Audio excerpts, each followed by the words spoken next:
നല്ല അടിപൊളി പാനിപ്പൂരി കഴിക്കാൻ തോന്നുമ്പോണ്ടല്ലോ ഞങ്ങൾ പോയിട്ട് ഇതുപോലൊരു കിറ്റിങ് വാങ്ങും കേട്ടോ. കണ്ടോ, ഗ്രീൻ സിംബലൊക്കെ ഉള്ളതാണ്.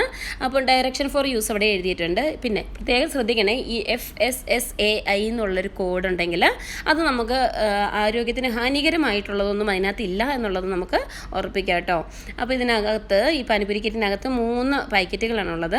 അതിനകത്തെ വലിയ കിറ്റിലാണ് പാനിപ്പൂരി ഉള്ളത്, ഓവൽ ഷേപ്പിലാണ്. അത് അതിൻ്റെ പകുതിയാണ് ഞാനിപ്പോൾ എടുത്തു വെച്ചതാണ് നിങ്ങൾ കണ്ടത്, ആദ്യമേ തന്നെ കണ്ടത്. തിളച്ച എണ്ണയിലേക്കിട്ട് ജസ്റ്റ് ഒന്ന് മറിക്കേണ്ട ആവശ്യമില്ല, തനിയെ തന്നെ മറിഞ്ഞു വരും കേട്ടോ.